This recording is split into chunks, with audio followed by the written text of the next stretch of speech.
Vamos abrir a palavra do Senhor no Evangelho de Marcos, capítulo de número 5. Cheguei em casa por volta da 1h30, 1h45 da manhã, depois de estar com esses quase 400 homens na montanha. Eu achei muito interessante e fiquei repensando a minha vida depois desses dias, porque havia um bolão. Primeiro, uma aposta a respeito se eu iria ou não para a montanha. Fui, cancelaram a aposta. Segundo bolão, se eu dormiria na casa da sede ou se dormiria, irmão Ítalo, acampado com eles na barraca, sem banho, sem comida, padecendo no orvalho da madrugada.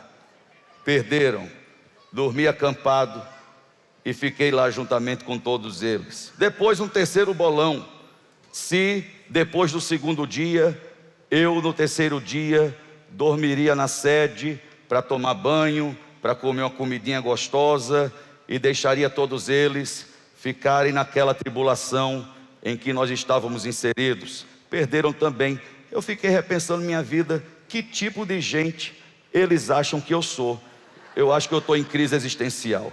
Bem, mas o que temos visto desde a quinta-feira, às 9 horas da manhã, quando teve o check-in dos servidores e depois o check-in daqueles que estariam vivendo essa experiência, e durante todo o resto da quinta-feira e todo o dia da sexta-feira, adentrando madrugada, e todo o dia de ontem, Deus está fazendo uma obra maravilhosa na vida de homens, de jovens e de adolescentes. Você pode dizer glória a Deus por isso?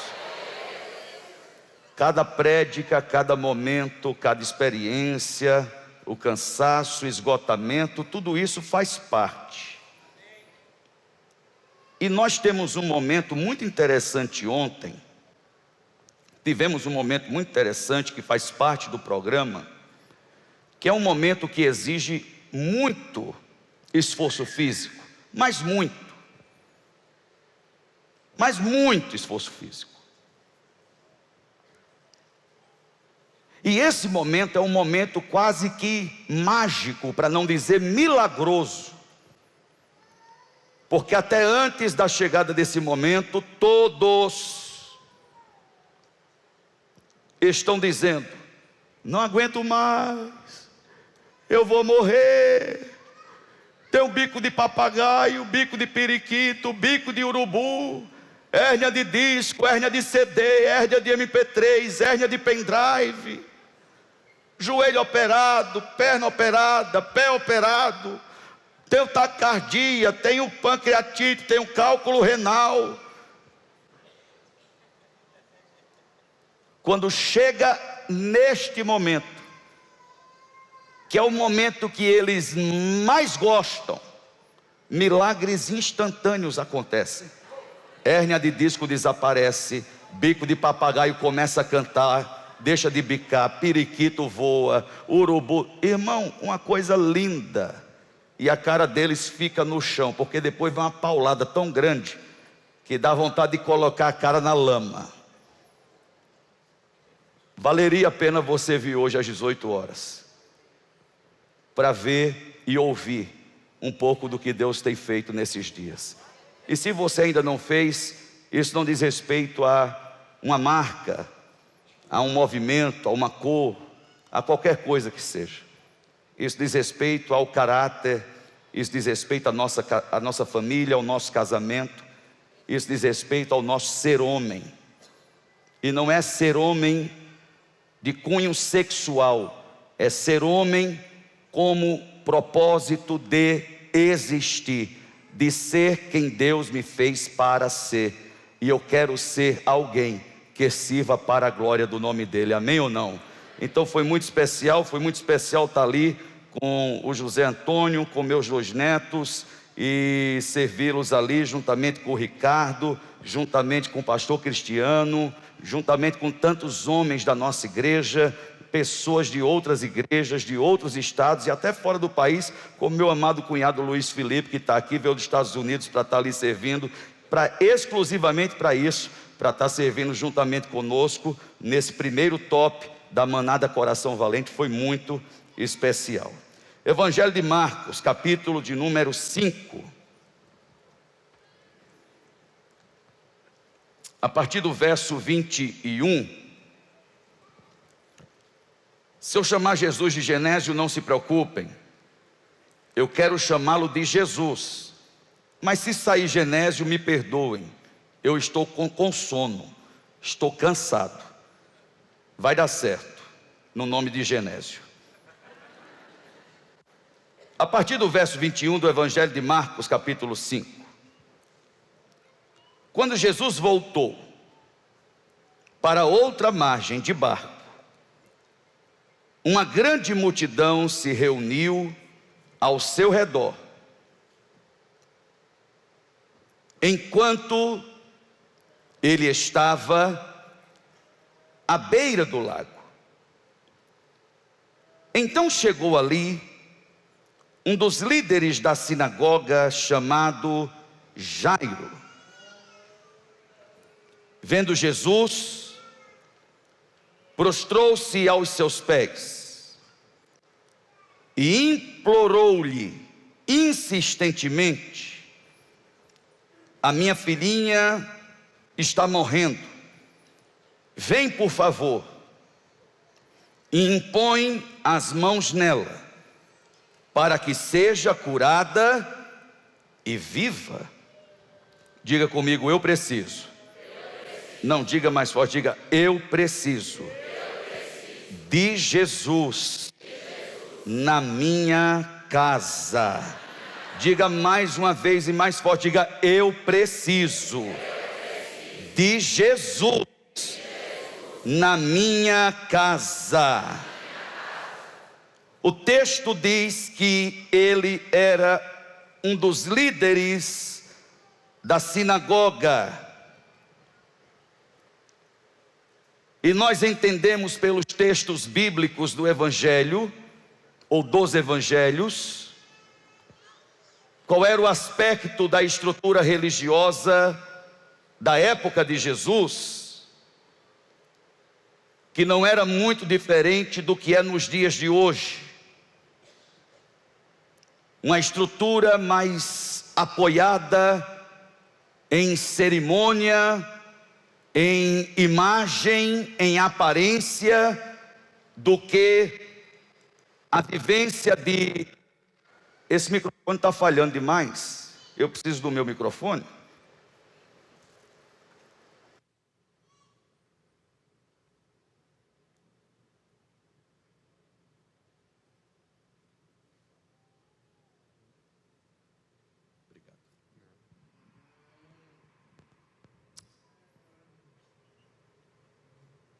Uma estrutura apoiada, mais em aparência do que na vivência da essência daquilo que Deus queria e esperava. Jairo estava inserido nesse contexto. Jairo tinha uma proeminência no seu contexto social, na sua comunidade religiosa. Jairo tinha relevância por causa da liderança que exercia. Era ele quem administrava a sinagoga.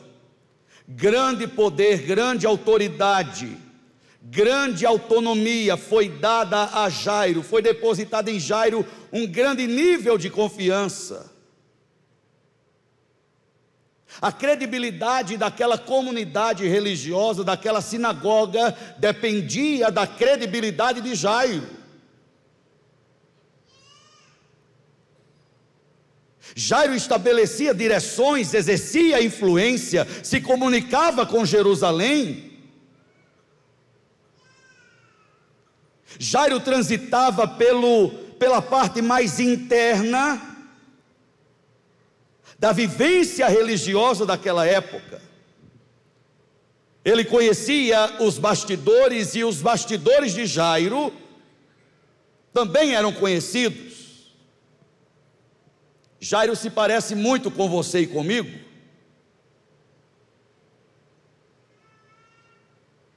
A vida de Jairo é muito semelhante à sua vida e à minha vida, no contexto no qual estamos inseridos, na relevância social que temos, na credibilidade que possuímos e transferimos para a estrutura que gerimos, e da credibilidade que nos é conferida pela posição que temos. Pessoas que confiam em nós, não por nos conhecerem profundamente, mas porque estamos na função, ou no cargo, ou temos o status, que passa para ela uma sensação, ainda que falsa, de segurança, de tranquilidade. Não, o Jairo está à frente. O Jairo é um homem muito correto. Não, jamais o Jairo fará uma coisa dessa. Até que aparece Jesus. Com certeza Jairo participou de reuniões da liderança religiosa da época para tratar a respeito de Jesus. Jairo ouviu conversas internas a respeito das palavras e dos feitos milagrosos do Senhor Jesus. Talvez até mesmo uma antipatia, ainda que jamais tivesse tido anteriormente contato com Jesus, o mestre da Galileia, foi transferida para Jairo pelos líderes da religião da época. Jesus representava um grande risco para a estrutura. Jesus representava grande risco para aquela liderança. Jesus representava falência para a estrutura lucrativa da religião da época. Jesus era um perigo. Jesus era inaceitável para todos aqueles que se diziam servos do Deus Altíssimo. Jesus era inaceitável para muitos de nós. Jesus era uma opção primariamente descartada, até mesmo antes de nos ser apresentada, por causa da nossa relevância, por causa da nossa influência, por causa da nossa raquítica importância, por causa do valor que a gente imagina que temos ou tínhamos na época. Jesus não era uma opção para a nossa vida. Jesus não era uma opção para a nossa agenda. Jesus jamais era uma opção de direção para os nossos recursos, para o nosso tempo.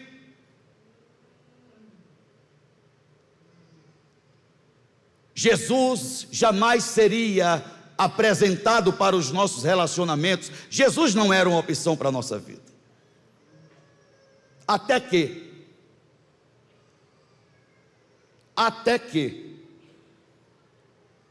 diga comigo, diga até que. Não, diga mais forte, diga até que.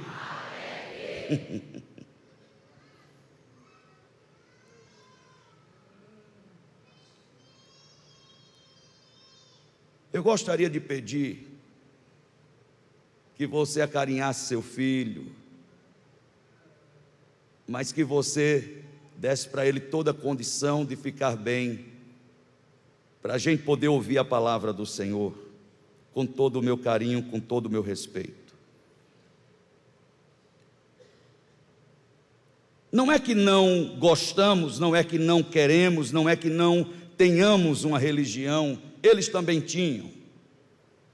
Quantas vezes entrei na casa da minha avó, uma Bíblia muito grande estava aberta, uma tapeçaria muito grande, com a imagem da última ceia, do Senhor Jesus com os seus discípulos.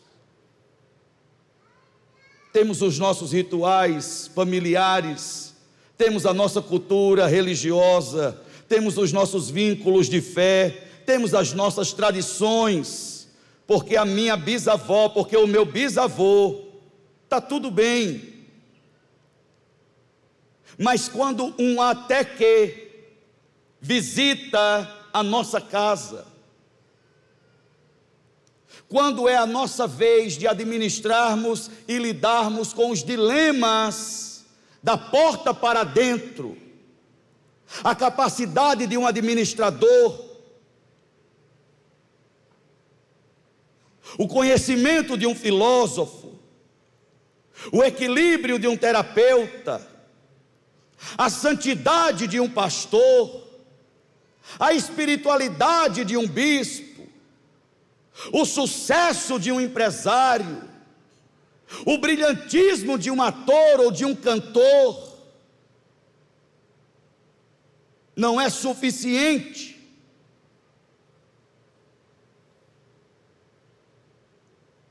Não é suficiente o bastante para tratar com até que. Quando um até que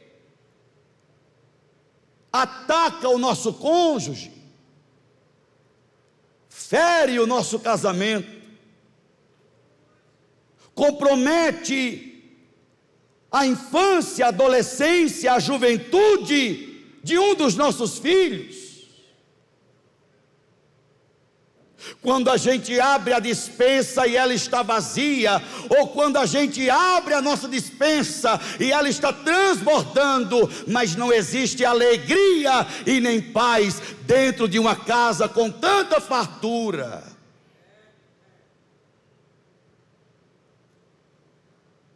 Jairo era um bom homem, ele fazia parte de uma estrutura, até aí tudo bem, ele tinha uma função, nada contra, está tudo bem, ele tinha um status, está tudo bem, ele era diferenciado, está tudo certo. Nos restaurantes da Galileia, ele tinha preferência na lista de espera, está tudo bem.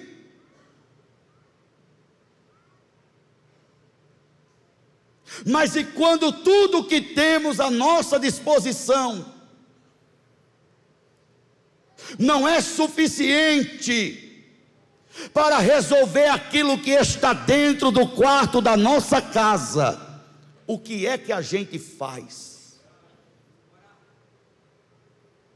Quando a gente tratou em todo o tempo da nossa vida, por querer ou sem querer, por influência de outros ou por escolha própria, aquele que tudo pode resolver como uma não opção, o que é que a gente faz?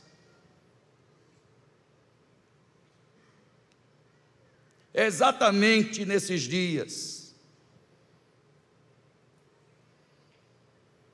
que a gente precisa mudar o roteiro da nossa conversa. É exatamente nos dias quando a doença chega ao quarto da nossa filha, quando a má notícia entra pela porta sem pedir licença, quando a garantia do nosso sustento acaba sem aviso prévio, quando o casamento feliz começa a sangrar e perder o vigor da sua saúde e perder a capacidade de frutificar e perder a sua condição de permanecer de pé, é exatamente em dias assim que a nossa rota precisa forçadamente ser recalculada, que os nossos conceitos precisam ser revistos, que percebemos a insuficiência da estrutura na qual tanto confiávamos, que não encontramos resposta, que não encontramos recurso, que não encontramos meios que sejam suficientes para aquela questão. Já passou por momentos assim? Que você num dia se via como tudo, que estava em tudo, chamado para tudo, era resposta para tudo, tinha direção para todos, era ouvido por todos, querido por todos, mas lá dentro da tua casa, num quarto, tinha um problema, uma situação, que você procurou recurso na estrutura, na função, nos meios, na influência, na relevância, nos recursos, e nada encontrou. E não existia resposta onde você achava que tinha resposta. Naquele templo, naquele guia, naquele santo, naquela religião, naquela filosofia, naquela seita, naquele formato, naquela aparência, naquele líder, naquele chefe, naquele patrão, naquele amigo, naquele líder, naquela pessoa para quem você foi resposta, naquela pessoa para quem você foi apoio, naquela pessoa para quem você foi sustento, naquela pessoa para quem você foi provisão, naquela pessoa para quem você foi amparo, naquela pessoa que você não somente recepcionou, mas acolheu.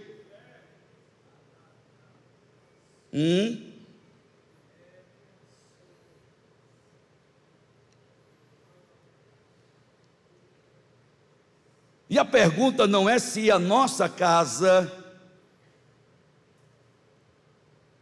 é residência fixa da presença do Senhor Jesus, ou se Ele apenas a visita ocasionalmente. Não, não é esta a pergunta. A pergunta também não é se a minha casa precisa ou não precisa de Jesus. Não, não é essa a pergunta, não é sobre isso. Essa resposta é uma resposta retórica, porque a pergunta é óbvia, ainda que você tenha todo argumento, toda justificativa para o contraditório. Mas a pergunta é: você ainda está tentando carregar a sua casa sem Ele?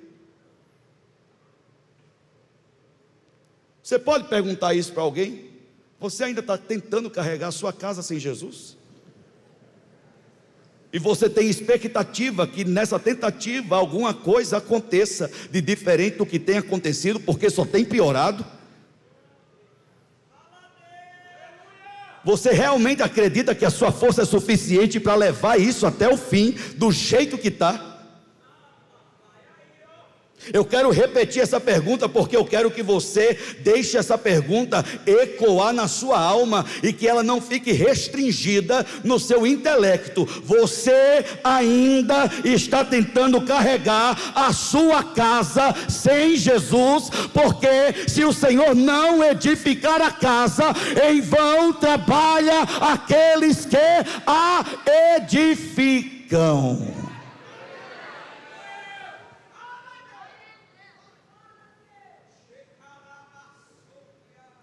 É nessas horas que o nosso trabalho, a nossa posição, a nossa reputação, a nossa presunçosa religiosidade simplesmente deixam de ser suficientes, e a única opção que nos resta é a presença viva do Cristo vivo, que é capaz de transformar a história da tua vida e da tua família. Tem alguém para crer nessa verdade nessa manhã? Tem alguém que pode louvar a este Jesus, que ressuscitou ao terceiro dia, depois de ser crucificado na cruz do Calvário, porque Deus amou o mundo de tal maneira, que deu seu único Filho, para que todo aquele que nele crê, para que toda casa que nele crê, para que todo lar, para quem abrir a porta para Ele, não morra, mas tenha a vida eterna. Diga comigo: Deus ama a minha família. Não, diga mais forte, diga: Deus ama a minha família. Diga: minha família é o meu milagre. Diga: minha família é o meu maior testemunho. O meu maior testemunho não será a recuperação financeira da minha empresa, não será a porta de emprego que foi aberta. O meu maior testemunho será a minha família que foi salva, liberta, curada, restaurada para a glória de Deus.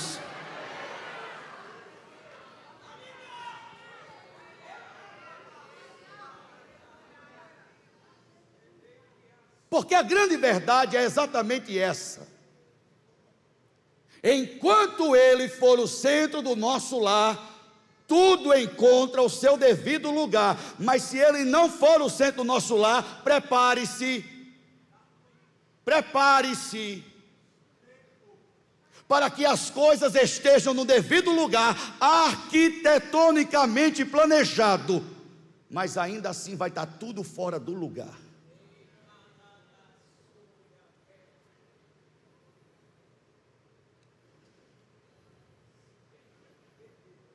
Essa história é a minha história, essa história é a sua história, porque dentro da nossa casa tem um quarto, e dentro daquele quarto tem um problema, e esse problema você não conseguirá resolvê-lo na força do seu braço, na sua posição, com o seu recurso, com o seu relacionamento e com o seu intelecto. Se Jesus não entrar na tua casa, essa história vai acabar mal. Diga: Deus ama a minha família. Não, diga mais forte, diga: Deus ama a minha família. Diga mais forte, diga: a minha família é o meu milagre. Nós vamos observar essa história e vamos absorver essa narrativa através de 3 movimentos. Primeiro movimento: prioridades. O segundo movimento: perseverança. O terceiro movimento: providência. Diga comigo: prioridades. Não, diga mais forte, diga: prioridades. Perseverança. Diga comigo: providência. Primeiro, prioridades. Versos 22 e 23. Então chegou ali um dos dirigentes da sinagoga, chamado Jairo. Vendo Jesus, prostrou-se aos seus pés e lhe implorou insistentemente. Diga comigo: vendo Jesus. Diga forte, diga: vendo Jesus. Prostrou-se aos seus pés. Diga forte, diga: ele implorou insistentemente. Veja o que Jairo diz: a minha filhinha está morrendo, vem, por favor.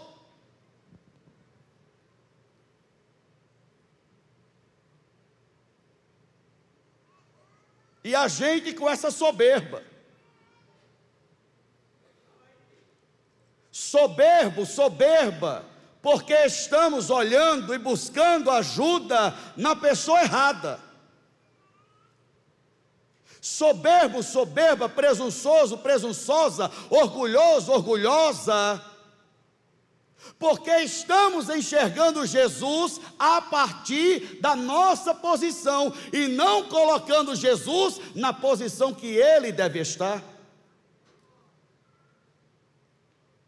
É por isso que muitas vezes até vemos, até olhamos, até assistimos, até contemplamos, mas desprezamos, porque a gente confia mais no que a gente possui, a gente confia mais na estrutura que a gente formou, a gente confia mais nas nossas alternativas, nos nossos planos, temos a nossa agenda, as nossas prioridades, e Jesus é se der tempo.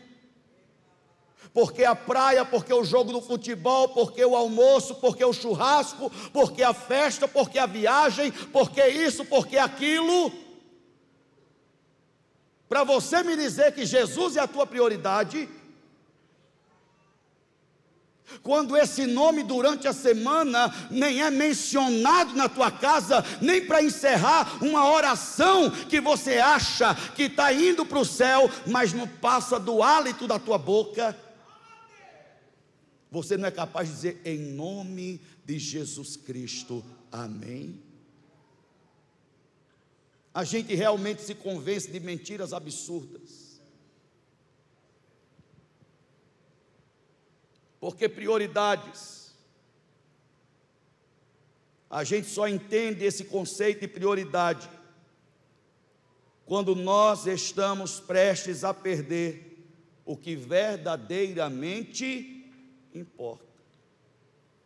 E quando estamos prestes a perder o que verdadeiramente importa, a gente cancela compromisso, a gente adia o inadiável, a gente reverte a agenda, a gente coloca a lista de prioridade de cabeça para baixo, aquilo que estava por último a gente coloca em primeiro, a gente dá um jeito, mas a gente vai atrás, porque a gente tem consciência, se eu perder, eu não encontro reposição no laboratório, no supermercado, no hospital, no advogado, no banco, na empresa, em canto nenhum.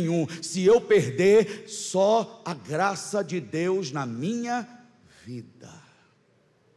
Quantas pessoas não procuram cartas psicografadas por causa de relacionamentos mal administrados, interrompidos sem aviso prévio? Agora a pessoa está com a consciência pesada, agora a pessoa está perturbada na sua alma, sem paz e consolo no seu coração, porque um relacionamento quebrado não foi restaurado antes da morte chegar. E saiba de uma coisa, a morte, ela não vai avisar que ela vai chegar e ela simplesmente fará o que ela tem que fazer. E como é que vai ficar o teu coração e a tua vida?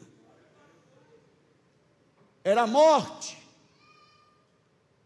através de doença, que o chá não curou, que a erva não resolveu, que a raiz não deu jeito, que foi visitar a casa desse homem chamado Jairo.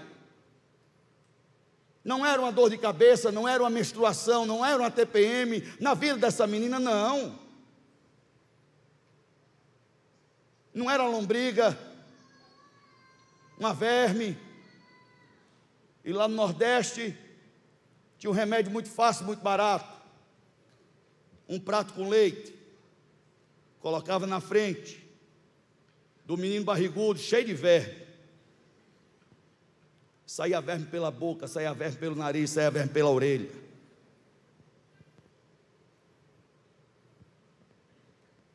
Não é que Jairo não era ninguém, não é que você não seja ninguém. Jairo era alguém. Você tem o seu valor, sim. Você tem a sua importância, sim. Você tem a sua relevância, sim. O seu cargo faz parte, sim. Ele gera respeito, ele gera influência, ele gera visibilidade, está tudo bem.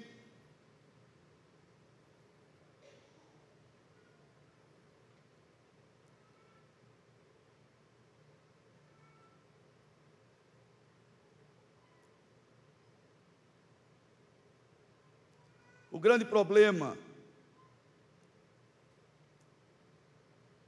é quando a gente acostuma a lidar mais com prejuízos do que com a prevenção, e trabalhar para prevenir dá mais trabalho do que lidar com o prejuízo, que custa mais caro. Custa mais caro, mas eu não tenho que lidar com isso todo dia. Custa mais caro, mas eu não preciso dar tanta atenção assim para isso. E eu vou empurrando com a barriga, e eu vou fingindo que nada está acontecendo, e eu simplesmente deixo ir. Quando a bomba explode, quando a casa desaba, quando o circo pega fogo, a gente quer correr para recuperar o tempo perdido.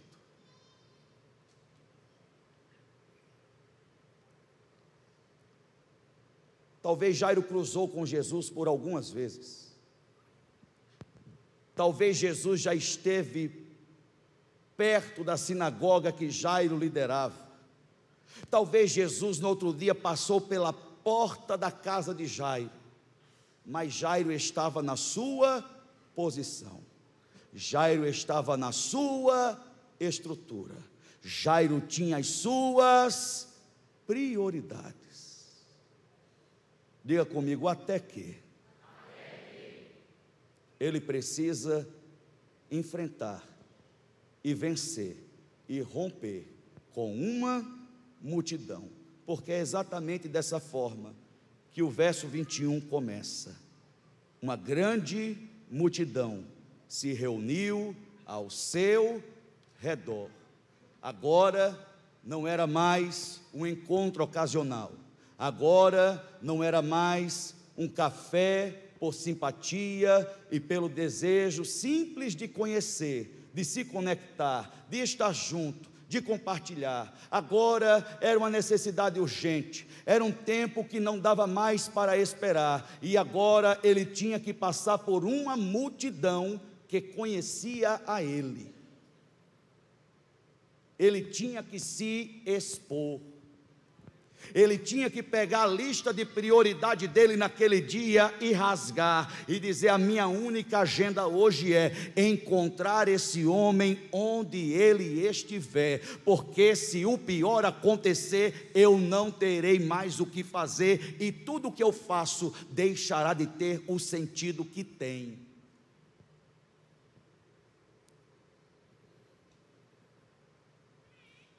É Jairo atravessando a multidão e alguém cumprimentando? É Jairo atravessando a multidão e vendo o rosto de Jairo preocupado? É Jairo atravessando a multidão e percebendo que Jairo não está como nos outros dias? É Jairo atravessando a multidão e alguém querendo resolver algum problema? É Jairo atravessando a multidão e alguém parando Jairo?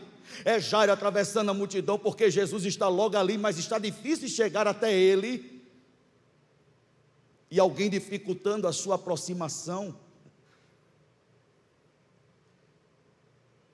Mas chegou o momento que Jesus deixou de ser alternativa para outro dia e tornou-se para Jairo a prioridade da sua vida. Quando é que Jesus vai se tornar prioridade na tua vida? Porque você até pode ser evangélico, você até pode ser frequentador dessa igreja, você até pode ser voluntário aqui, você até pode servir como pastor nesse lugar, mas talvez até hoje Jesus não tornou-se prioridade na sua vida. A tua prioridade é a tua agenda, a tua prioridade é a tua estrutura, a tua prioridade é a tua função. Eu estou falando sobre uma pessoa, o nome dessa pessoa é Jesus, e com uma pessoa a gente se relaciona, e eu estou te perguntando: até quando você vai dar os restos da tua força, do teu vigor, do teu tempo, da tua energia para Jesus? E quando é que Ele será a principal parte da tua agenda e da tua vida?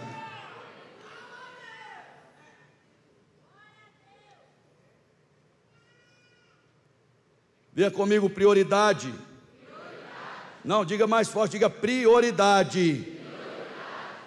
Quando estou, diga forte, diga quando estou prestes a perder o que realmente importa. Eu quero repetir a pergunta: até quando você vai tentar sustentar tudo isso sem Jesus na tua casa? Até quando? Até quando você vai sustentar tudo isso sem Jesus ser prioridade na tua vida? Diga comigo, prioridade. Esse é o primeiro movimento. É o movimento de colocar a nossa lista de prioridade de cabeça para baixo. O que estava por último vai para cima, o que estava em cima vai para baixo. O segundo movimento é o movimento da perseverança. Porque relacionamento exige perseverança. E para você Deus, para você ver Deus, para você... Eita, nós! Bugou foi tudo aqui.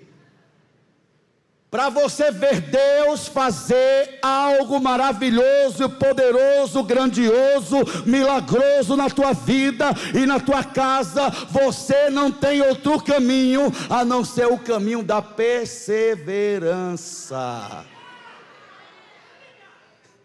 Aí você talvez cansado, desgastado, desesperado, angustiado, entristecido,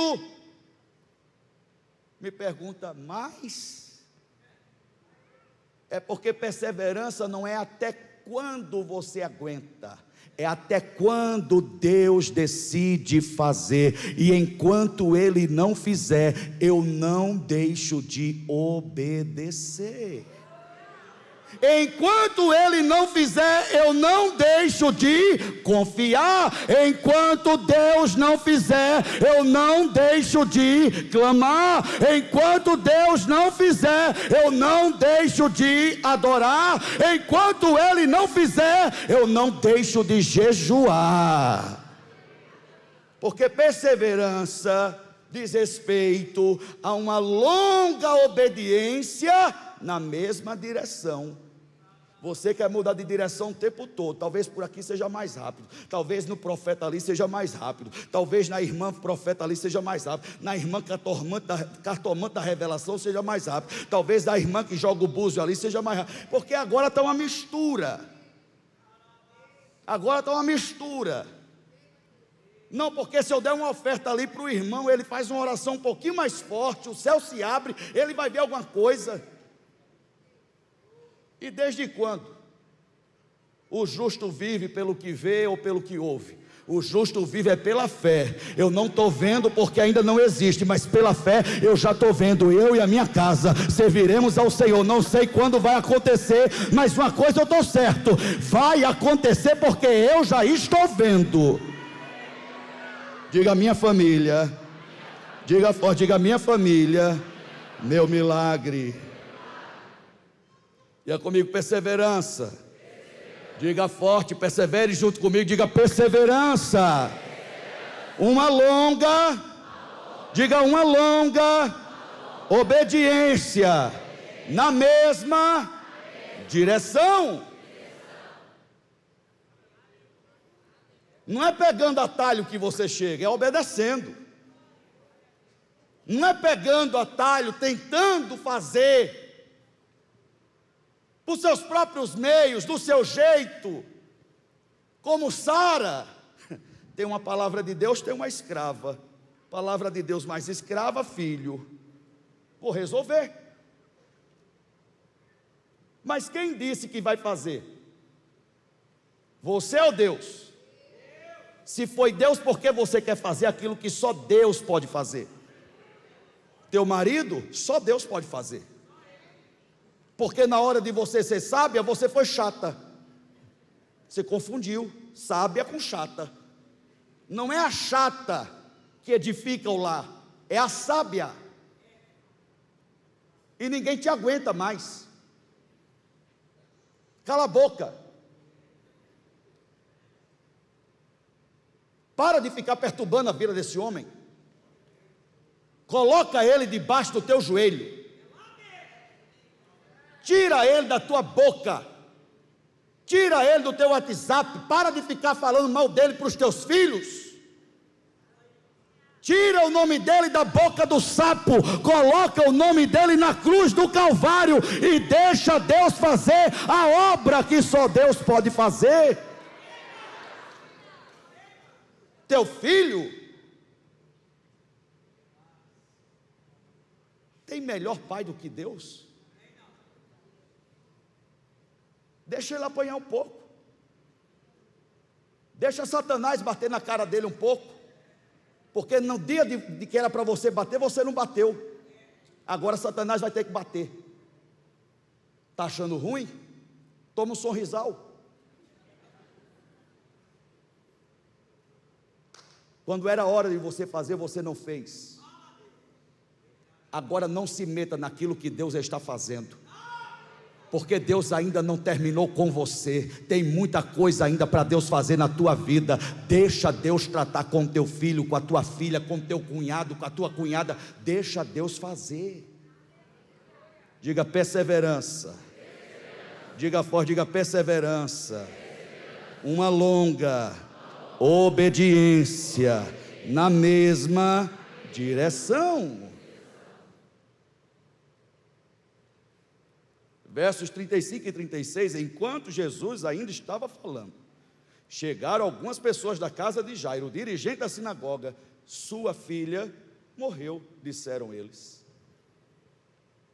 O que é que aconteceu aqui? Jesus está passando, Jairo está sabendo, situação dentro de casa, filha morrendo dentro do quarto. Líder da sinagoga, sai da posição, sai da estrutura, se expõe, passa a multidão, é gente querendo abraçar, é gente querendo apertar a mão, é gente querendo conversar e resolver problema. Porque se você acha que ser líder disso aqui é só isso aqui, esse brilho, essa glória, vem para cá. Vem ouvir o que eu ouço. Vem ver o que eu vejo. Assume as buchas que eu assumo. Nem minha sogra acreditava tanto que eu trabalhava. Não, pastor trabalha? Não. Fica de joelho o dia todo, comendo hóstia e bebendo vinho. Aí um dia, ela vira para mim, vendo eu atender telefone, vendo fazer visita, vendo não sei o que, notícia chegando e o povo falando, e ela vendo, caladinha. Menino, mas você trabalha demais, você precisa descansar um pouco, senão você vai morrer. Agora eu trabalho. Te amo.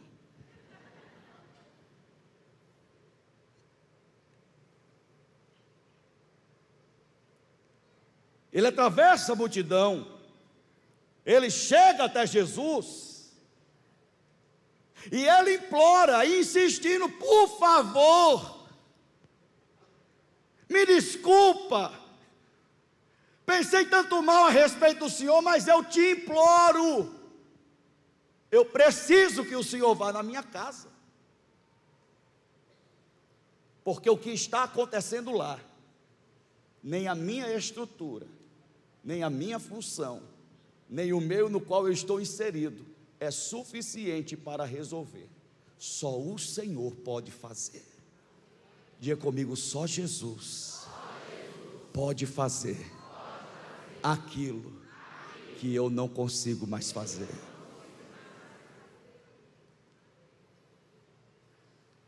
Eles estão indo, me aparece uma mulher com hemorragia, fluxo sanguíneo, 12 anos sofrendo, padecendo, enfraquecida, anêmica, fora do contexto social, considerada impura. Ninguém queria contato com aquela mulher, gastou tudo com o médico, não tinha mais nada, além de ter perdido a sua saúde, diminuído sua expectativa de vida. Ela interrompe, aumentando a distância entre a casa de Jairo e Jesus, e entre Jesus e a casa de Jairo. Sabe aquele momento, quando parece que acontece primeiro na vida de quem orou pouco, e está demorando muito para a vida de quem está orando há muito tempo? Sabe aquele momento, que você tem tanto tempo, sendo fiel, envolvido, comprometido, consagrado, ofertante, dizimista, o novo convertido chega, passa na tua frente, e você fala: desgraçado, deve ter dado um carro para o pastor, deve ter dado uma oferta para ele viajar para os Estados Unidos, e está demorando comigo só porque eu não tenho condições, mas sou eu que estou aqui, sou eu que aguento, sou eu que resolvo, sou eu que faço. Já era para eu estar lá, e como pode essa pessoa ter cortado o meu caminho? Sabe o teu vizinho, aquele cachaceiro, aquele filho de uma mãe, ele é filho da mãe, tá? Ele tem uma mãe, com certeza.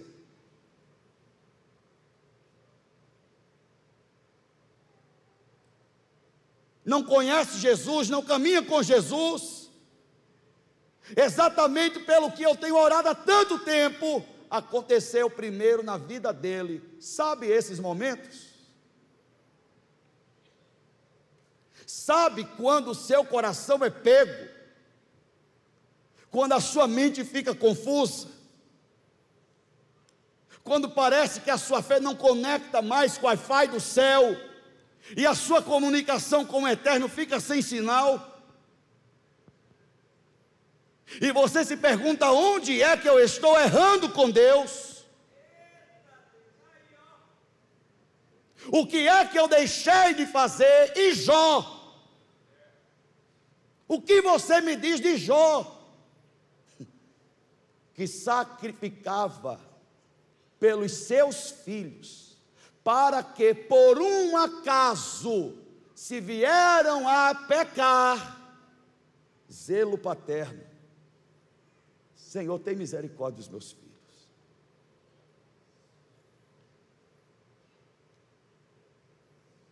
E de repente tudo desaba, e mata todo mundo, e sobra só você e sua esposa.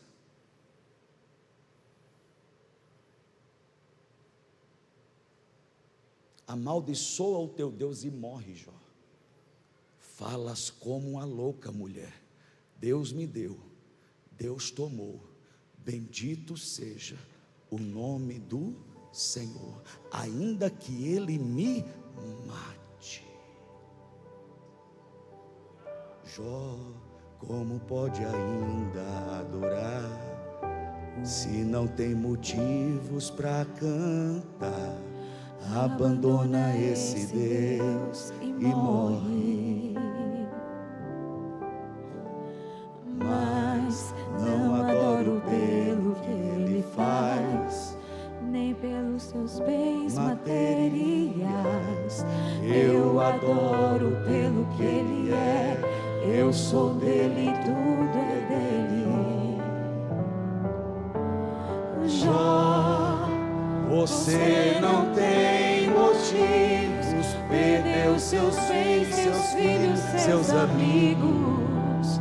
O que você vai fazer? Eu vou adorar, simplesmente adorar. Eu vou adorar. Deus me deu, Deus tomou, bendito seja o nome do Senhor. A Ele a glória, a Ele a honra e o louvor. Deus me deu, Deus tomou, bendito seja o nome do Senhor. A Ele a glória, a Ele a honra e o louvor.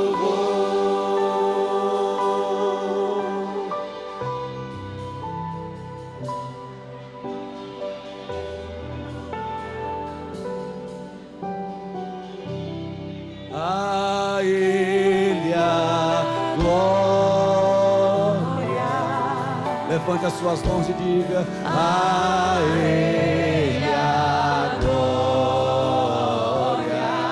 Vamos, diga isso. A Ele a glória. A Ele a glória. Diga a Ele. A Ele a glória. A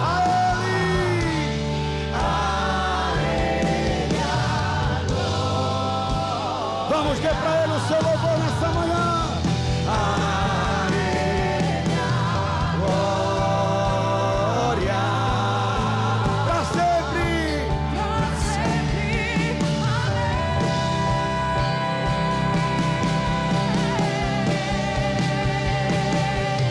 Deus me deu, Deus tomou, bendito seja o nome do Senhor. A Ele a glória, a Ele a honra e o louvor. Diga: Deus me deu, Deus me deu, Deus tomou, bendito seja o nome do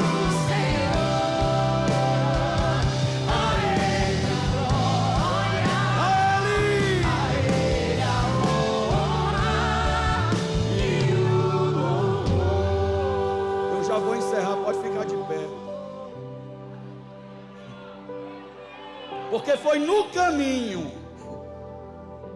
Oh meu Deus, logo hoje essa mulher tem que interromper.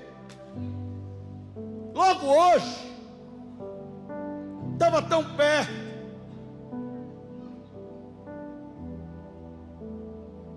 Para piorar, chega uma notícia, e notícias boas não chegam tão rápido quanto mais notícias. Sempre existe alguém disposto a compartilhar uma má notícia, porque ainda perturbas o mestre pelo que você estava clamando. Não tem mais jeito, não tem mais solução, não tem mais como. Oh, aleluia. Porque se tivesse como, eu fazia. Se tivesse jeito, eu dava. Jesus ouviu. Diga, Jesus sempre ouve. Diga forte, diga, Jesus sempre ouve. Diga, Jesus está me ouvindo. Diga, Jesus está ouvindo as notícias que estão chegando. E parece, vem cá, Abraão. Abraão está vindo me dar uma má notícia. E Jesus está ouvindo. E Jesus não respeita quem traz a má notícia. Ele simplesmente interrompe. A má notícia estava para chegar na tua casa. A má notícia estava para visitar o teu casamento. A má notícia estava para chegar na vida do teu filho, da tua filha. A má notícia estava para chegar na tua saúde. Eu quero profetizar sobre a tua vida e sobre a tua família nessa manhã. Jesus está interrompendo a notícia e está te dizendo nessa manhã: não temas, crê somente.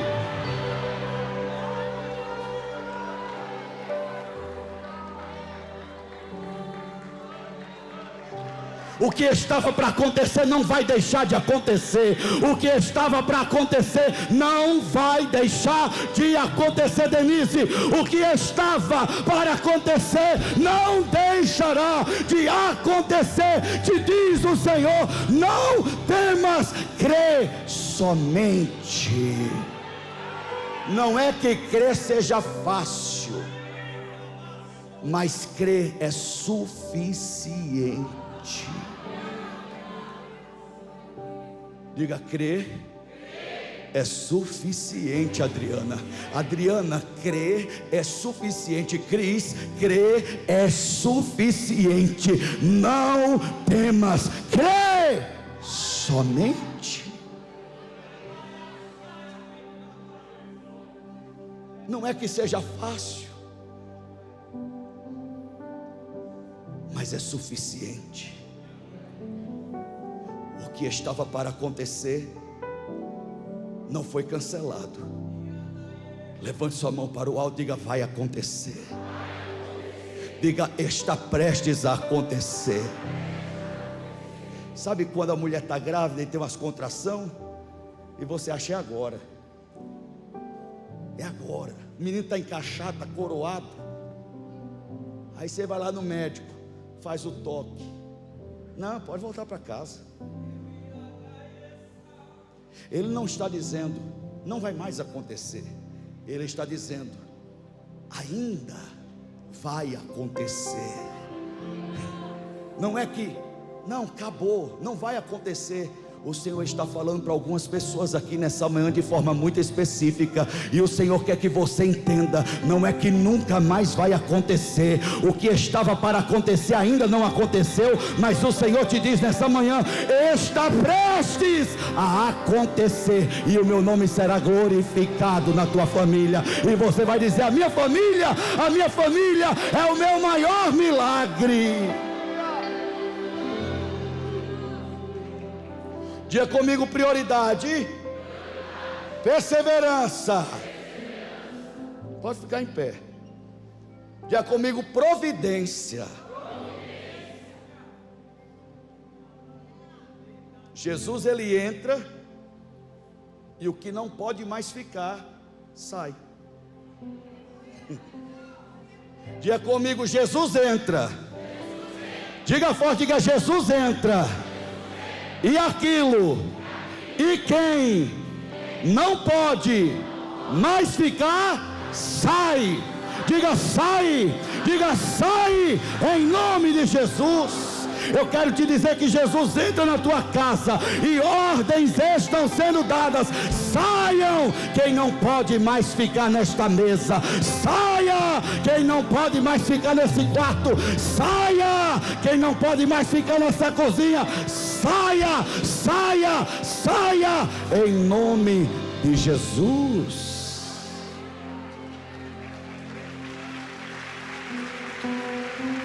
Porque já viu gente para piorar a história que já é ruim? Sempre existirá gente assim. Gente criativa que vai piorar a tua história, que ela já é ruim o suficiente para te deixar em depressão o resto da vida. Tomando Rivotril para dormir todo dia. Irmãos, a menina tinha acabado de morrer. Minha filha, eu tenho certeza que quando o teu diagnóstico chegou, Flávio, alguém disse, vamos ver um plano funerário, vamos arrumar a vida dessa criança.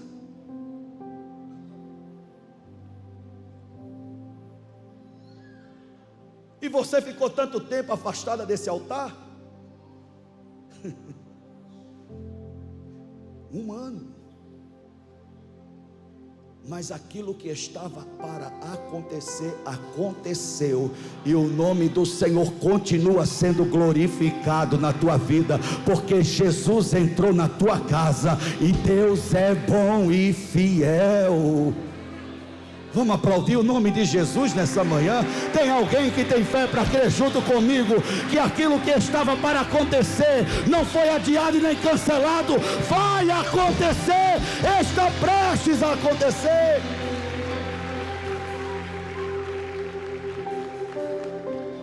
Só que antes Jesus precisa ir lá, Jesus precisa entrar lá, Jesus precisa ver quem está lá.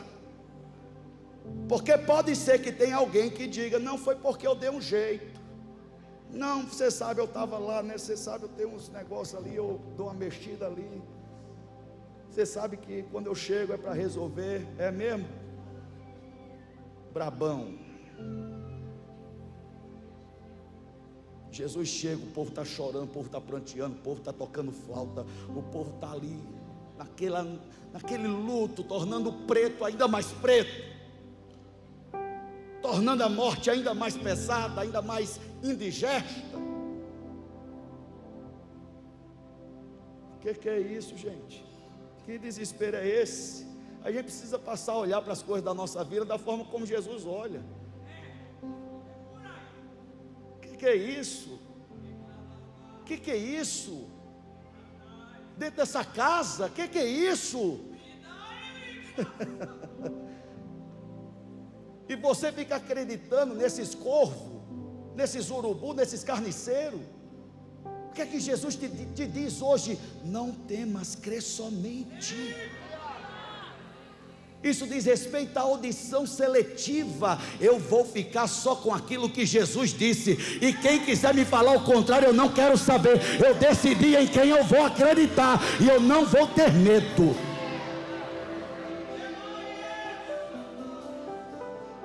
Do jeito que estavam chorando, Rui, começaram a rir dele, só porque ele disse assim, Jonete, fiquem tranquilos, a menina não morreu, ela está apenas dormindo. Tem coisa mais normal do que dormir? É assim que Jesus olha, está tudo bem. Está tudo bem. Não está tudo bem porque está tudo bem, mas está tudo bem porque eu entrei, passei pela porta dessa casa Eu já passei pela frente dessa casa, mas agora eu entrei nesta casa. Então eu estou dizendo, aquilo que era para ser definitivo está prestes a ser apenas o despertar de um sono. Não é que está tudo bem, porque está tudo bem. Está tudo bem, porque Jesus entrou na minha casa. A minha família não é um milagre porque nós não temos problema. A minha família é um milagre porque Jesus entrou na minha casa. Do jeito que estavam chorando, começam a rir. Sabe o que é que Jesus faz? Todo mundo para fora. Nossa, que estúpido, que agressivo, que misógino, que machista. Para fora. Eu não vou permitir que ninguém mais zombe da minha fé. Eu não vou permitir que ninguém mais zombe da fé da minha família. Eu não vou permitir que ninguém mais engrandeça o meu problema e diminua o meu Deus. Deus está prestes a fazer um milagre na minha família, e eu não vou deixar ninguém interromper e nem diminuir a glória que é somente dele. Se estiver morrendo, se tiver morto, eu vou dizer, está apenas dormindo, porque ele me disse que somente para fora. Diga comigo, sai depressão. Não, diga forte, diga sai depressão. Diga sai enfermidade. Diga sai confusão. Diga sai ódio. Diga sai mágoa. Diga sai rancor. Diga sai adultério. Diga sai prostituição. Diga sai miséria. Sai falência. Sai opressão. Sai, sai, sai em nome de Jesus.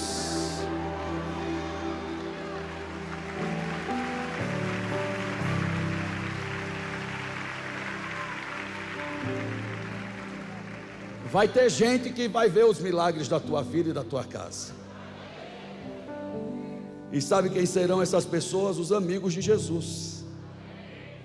Gente que caminha com Jesus, que vai entrar na tua casa junto com Jesus. Fica tranquilo. Fala para alguém, fica tranquilo. Está prestes a acontecer. Fica tranquilo.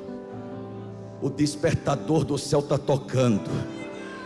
E esse sono que estava parecendo morte está chegando ao fim. Quem está dormindo vai ser despertado. Quem está dormindo vai ser acordado. Esse sono espiritual está chegando ao fim.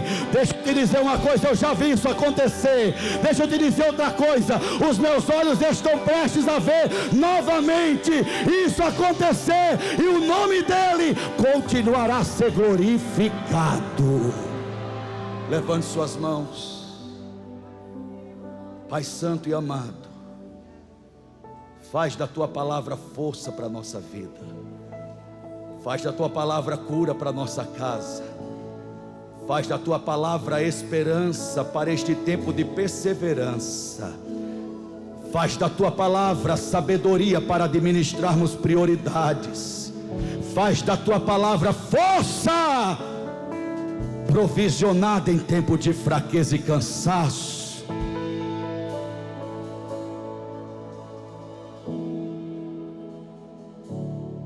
Faz uma obra na nossa vida.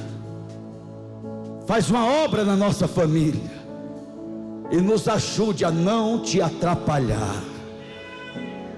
Que o grande amor de Deus o Pai, a maravilhosa graça do seu Filho Jesus Cristo, nosso amado Senhor e Salvador, que a doce paz e o consolo do Divino Espírito Santo seja com cada um que está aqui, com cada família aqui representada, hoje e sempre. Amém, amém, amém. E graças a Deus.